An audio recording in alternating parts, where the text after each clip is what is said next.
ને પછી લોભાપૃષ્ટેન કેનચિત પાંથેન આલોચિતમ યત ભાગ્યેન એતત સંભવતી.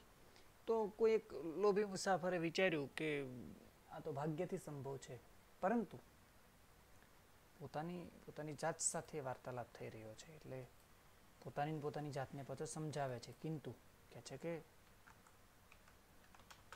પરંતુ અસ્મિન પોતાના આત્મસંદેહે, પોતાના આત્માને સંદેહ હોય તેવી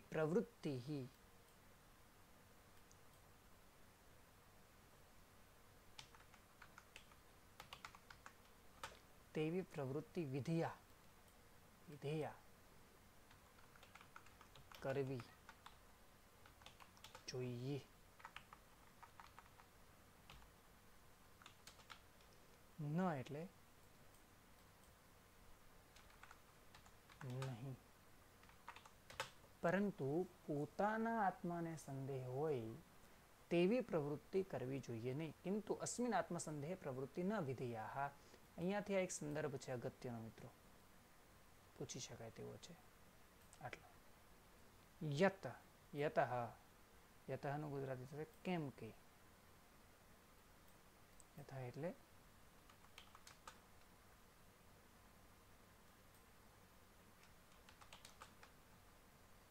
કેમ કે.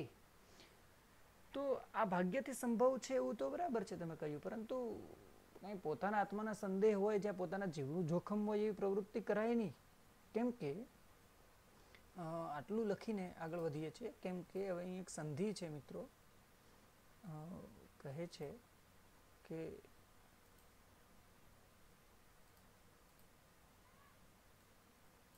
બહુ સુંદર મજાનો પરીક્ષા માટે ખૂબ અગત્યનો એવો આ શ્લોક છે. પહેલા સંધિઓ જોઈ લઈએ છીએ, પછી અનુવાદ આપણે એનો જોઈએ છીએ.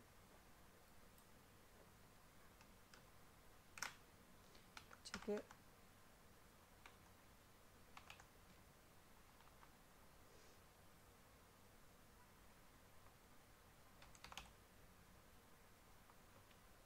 અનિષ્ટ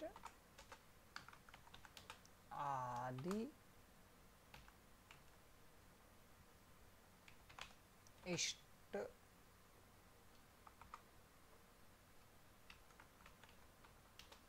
लाभे वत्ता अपि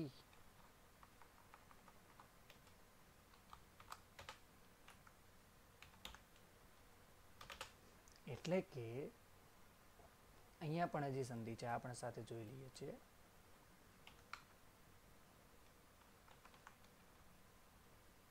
ગતિ વત્તા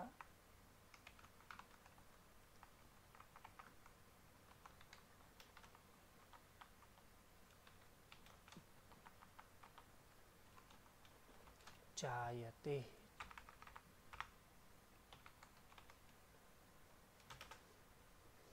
તો કે છે કે અનિષ્ટાદિ ઇષ્ટ લાભે હે અપી ગતિ ન જાય. એટલે કે અનિષ્ટ આદિ ઇષ્ટ લાભે હે વત્તા અપી, એટલે કે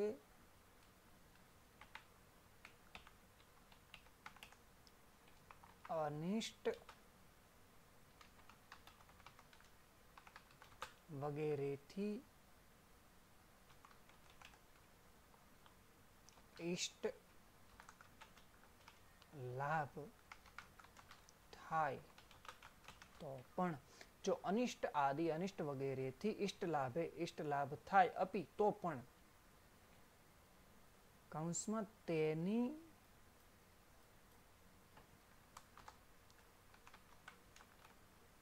કે છે કે ગતિ શુભા, તેની ગતિ શુભ જાયતે થતી ન એટલે નથી. અનિષ્ટથી ઇષ્ટ લાભ થાય તો પણ તેની ગતિ શુભ થતી નથી. અહીંયા આ વાર્તાકારનો સિદ્ધાંત છે. જે વાર્તા એણે કહેવાની શરૂઆત કરી છે એ વાર્તાના ઘણા બધા આયામો છે, ઘણા બધા સિદ્ધાંતો છે, પરંતુ તે પૈકીનો એક સિદ્ધાંત કે મિત્રો ભવિષ્યમાં આ ન માત્ર રાજકુમારો માટે પણ મારા અને તમારા માટે પણ આ વાર્તા છે કે કોઈ અનિષ્ટ કાર્યથી કદાચ હુંને તમે ઇષ્ટ એટલે ઈચ્છિત લાભ આપણે લઈ પણ લઈએ એવું બની શકે. સંભવ છે કે અનિષ્ટ વગેરેથી ઇષ્ટ લાભ આપણને પ્રાપ્ત પણ થાય, પરંતુ યાદ રાખો કે અનિષ્ટથી લીધેલો ઇષ્ટ લાભ એની ગતિ આપણા માટે ક્યારેય શુભ થશે નહીં, અથવા એ લાંબા સમય સુધી આપણા માટે ઇષ્ટ રહેશે નહીં. અને એને સમજાવવા માટે, એ વાતને સારી રીતે આપણે સમજી શકીએ એના માટે તુરંત જ વાર્તાકાર એક ઉદાહરણ આપે છે. યત્રાસ્તે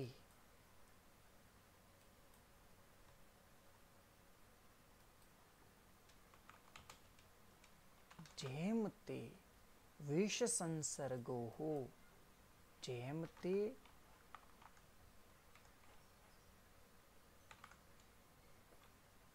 વિષના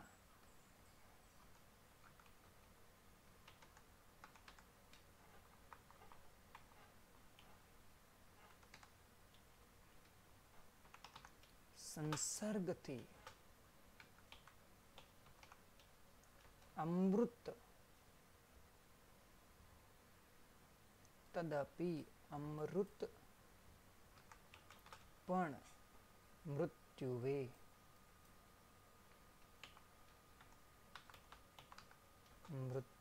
મૃત્યુ આપે છે.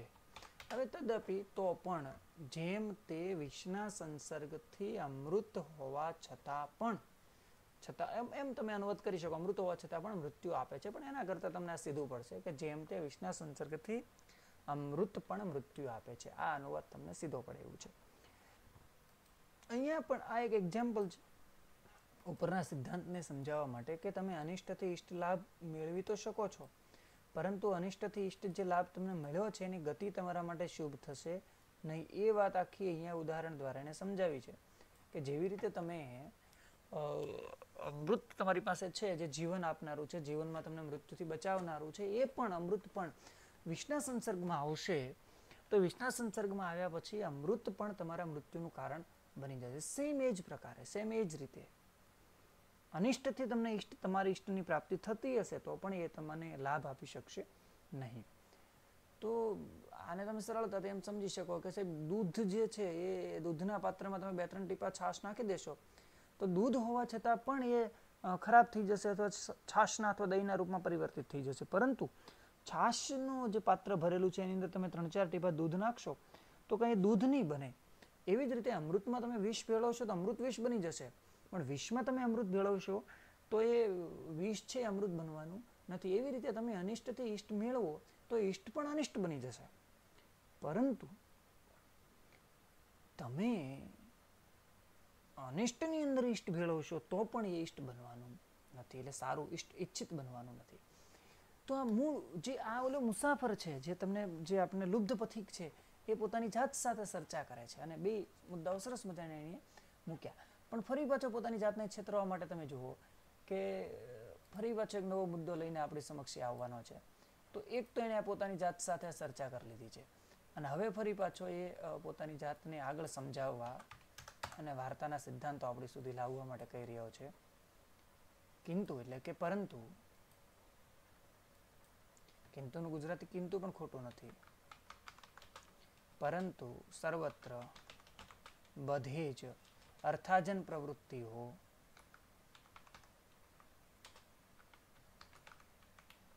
અર્થ અર્જનની પ્રવૃત્તિમાં સંદેહ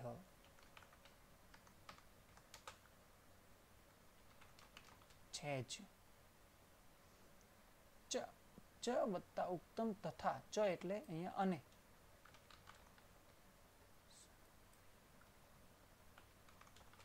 અને તથા તેથી ઉક્તમ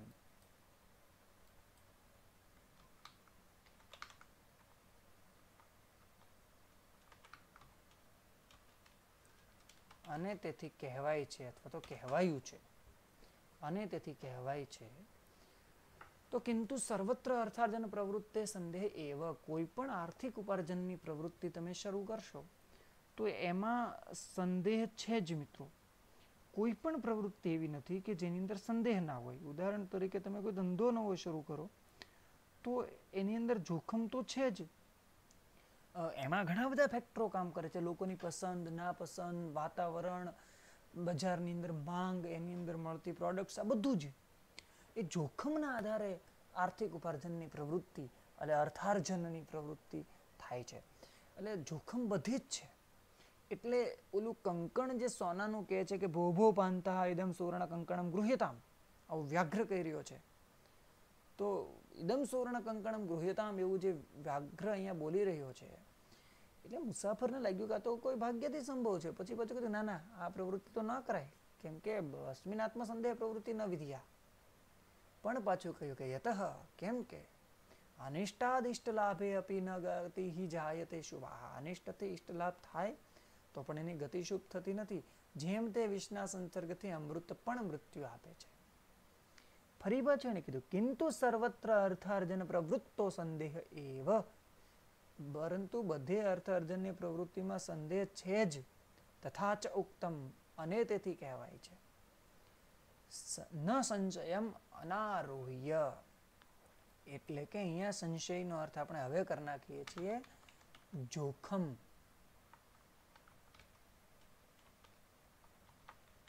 જોખમને અનારોહ્ય, પાર કર્યા વિના, જોખમને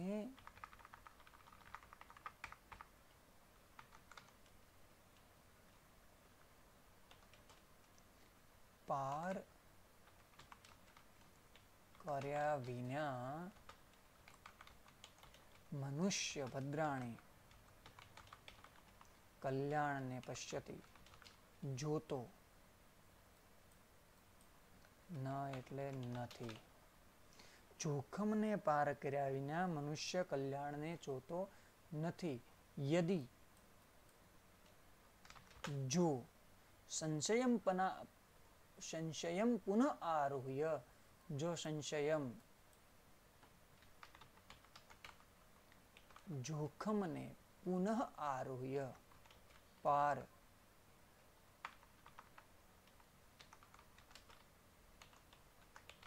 કરીને, જો જોખમને પાર કરીને, અહીંયા આપણે કાઉન્સમાં લખવું પડશે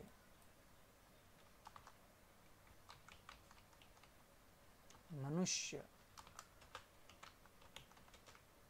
જીવિત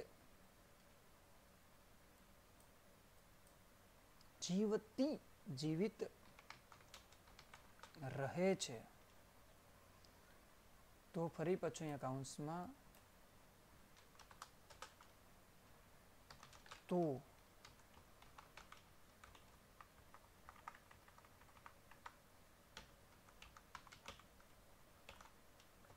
કલ્યાણને પશ્યતે,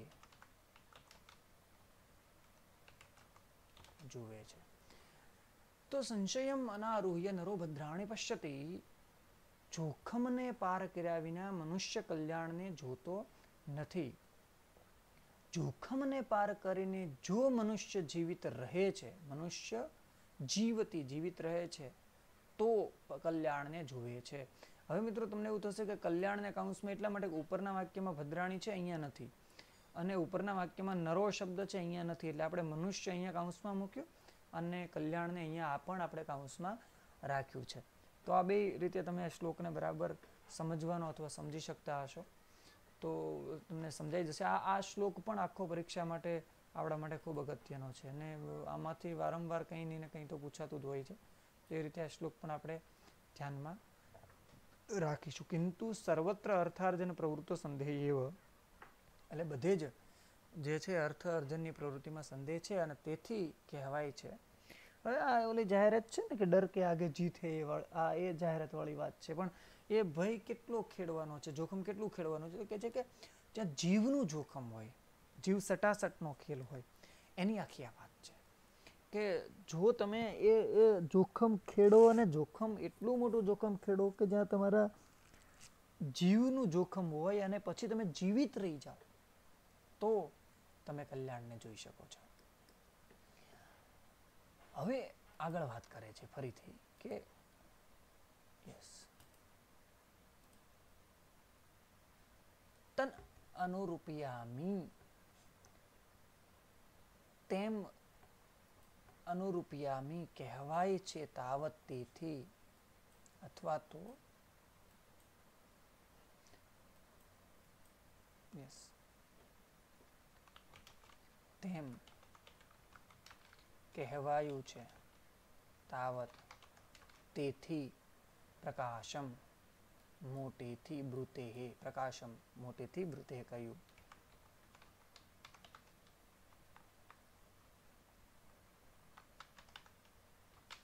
બ્રુતે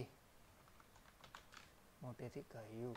હવે તમે જોશો મિત્રો મોટેથી કહ્યું અર્થાત કે વાઘ સાંભળી શકે તેમ કહ્યું. અત્યાર સુધી આજે આખી વાત છે પોતાના મનની અંદર ચાલતી હતી. હવે એણે પ્રકાશમ બ્રુતે મોટા અવાજે કહ્યું કુત્ર તવ કંકણમ કુત્ર તવ તારું કંકણમ કંકણ કુત્ર